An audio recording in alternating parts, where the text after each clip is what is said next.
You're listening to the Retro Mo Podcast. I'm your host, Mo, and I love to play and review old video games and a few new games too. If you prefer to read instead of listen, check out my written reviews at retromo.substack.com. In this episode, I'll be sharing my experience with Slime Rancher for the PC, released in 2017. I scored this game 7 out of 10. A good game. A delightful farm sim with a unique twist that just lacks a bit of depth. My first experience with Slime Rancher was an absolute rush. I played for nearly 4 hours that night, and I couldn't seem to get enough. The tutorial helped me to pick up the game mechanics very quickly, and it didn't take long for me to get fully immersed into the addicting gameplay loop. There's been a massive influx of farm sim games that have flooded the gaming marketplace ever since Stardew Valley captured the hearts of millions of gamers with its cozy brilliance. I'd heard about Slime Rancher on several occasions, but I hadn't really given it much thought until I saw my niece and nephew playing the game. Every farm sim that's been released post-Stardew Valley can't escape the inevitable comparisons. Additionally, every farm sim now requires its own unique twist, or at least a high level of excellence in order to break through the noise. Slime Rancher's unique twist on this genre is in the name. You are, quite simply, a slime rancher. You've traveled to a far-off planet filled with wild slime creatures of all kinds, and one of your many goals is to corral and feed these slimes in order to harvest their plort.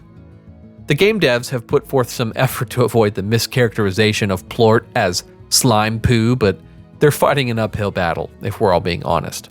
Plort absolutely just seems like fancy slime poo to me, which I find hilarious. And it doesn't bother me at all that Slime Rancher is essentially a grand poop scoop adventure.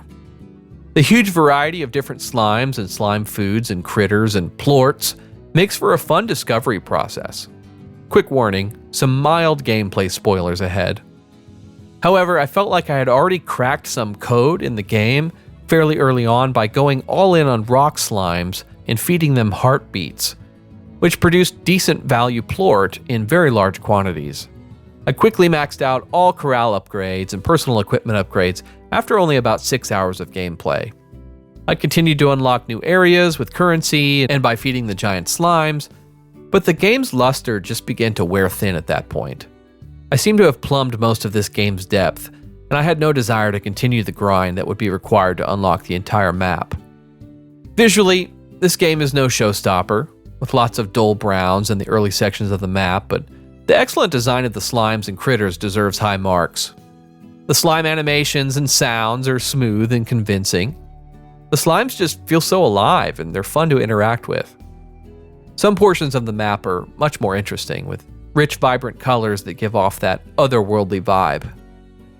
The story is a bit of a low point for me, and it's the reason that this game just doesn't have the legs to carry me any further than the 6 to 8 hours of fun I experienced. If you know anything about my taste in games, story is prioridad numero uno. The story is very minimal in Slime Rancher, unfortunately. The background lore is delivered through electronic messages. You have kind of an inbox in your house, and you can discover notes that have been left behind by the former owner of the ranch. Normally, I gobble up this kind of lore in any game, but there's such a lack of foundational story here. These notes just feel like empty flavor text. Most cozy game farm sims are very strong in story content, whereas Slime Rancher is lacking. The music is solid, the background tracks are suitably chill and relaxing, though I will say the ranchy western feel is not my usual cup of tea. It's not a soundtrack I'll be adding to my Spotify playlists, but it's effective and genre appropriate for a game titled Slime Rancher. Overall, I had a very enjoyable 6 to 8 hours of fun discovering the unique game mechanics of Slime Rancher, but the lack of engaging story left me wanting more. If you don't mind a superficial story, and you really like to engage with sandbox, open-world farm sims, you should give Slime Rancher a go. Thanks for listening to the Retro Mo Podcast. As always, I do my best to keep all of my content spoiler-free and rated E for everyone. If you find this podcast enjoyable or helpful, tell a friend and consider giving a 5-star review on your favorite podcast app. If you have questions or comments, you can send an email to retromopodcast@gmail.com. Thanks for listening. Godspeed.